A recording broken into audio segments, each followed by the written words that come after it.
রমজানের রোজা রাখলো, পিছনের গুনাহ মাফ। রাত্রিবেলা তারাবি পড়লো, পিছনের গুনাহ মাফ। শবে কদর তালাশ করলো, পিছনের গুনাহ মাফ। এইভাবে গুনাহ মাফ করবে। তা আল্লাহ তাআলা বলেন, বান্দা, একে তো আমি আল্লাহ ভাগ করে দিলাম, এক দশক রহমত, মধ্য দশক মাগফিরাত, শেষ দশক নাজাত, জাহান্নাম থেকে মুক্তি। এক একটা আমলকে 70 গুণ বেশি বাড়ায় দিলাম।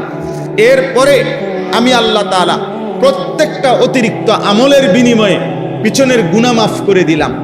এত কিছু দিয়েও নাফরমানের মন গলাইতে পারে না, বরং তার কথা হলো, যত কিছুই বলেন আল্লাহ, আমি এর সাথে নাই।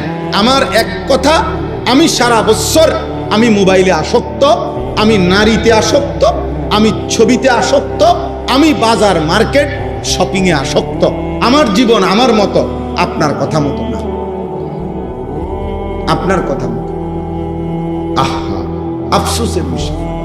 রাসূলুল্লাহ সাল্লাল্লাহু আলাইহি ওয়াসাল্লাম প্রত্যেক রমজানে, বুখারী শরীফের হাদিস, প্রত্যেক রমজানে হযরত আব্দুল্লাহ ইবনে আব্বাস রাদিয়াল্লাহু তাআলা আনহুমা তিনি বর্ণনা করছেন, প্রত্যেক রমজানে প্রতি রাত্রে হযরতে জিবরাইল আলাইহিস সালাম আমাদের নবীজি সাল্লাল্লাহু আলাইহি সাল্লামের কাছে আসতেন। আর এসে বিগত বছর পর্যন্ত যেটুকু কোরআন নাজিল হয়েছে, এই প্রত্যেক রাত্রে পূর্ণ কোরআন একবার জিবরাইল নবীকে শুনাইতেন, আরেকবার নবীজি জিবরাইলকে শুনাইতেন। এইভাবে প্রতি রাত্রে আলাদা, এটা তারাবিতে না, তারাবির বাহিরে 2 খতম কোরআন শরীফ, 1 খতম জিবরাইল নবীজিকে শুনাইতেন, আরেক খতম নবীজি জিবরাইলকে শুনাইতেন। এইভাবে কোরআন তেলাওয়াত করতেন।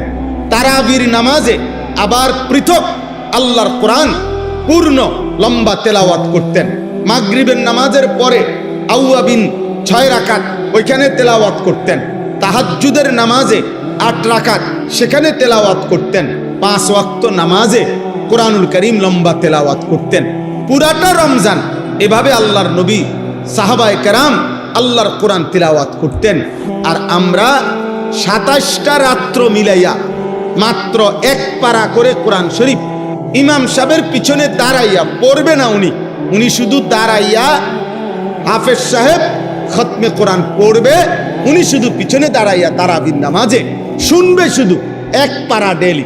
27 দিনে মিলাইয়া 1 খতম কোরআন শরীফ হবে।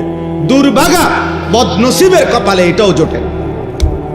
এইটুকু পড়ার মতো শুনবার শুনবে, এই ধৈর্যটুকুও লক্ষ লক্ষ মুসল্লির নাই, ওনার শরীরে কুলায় না।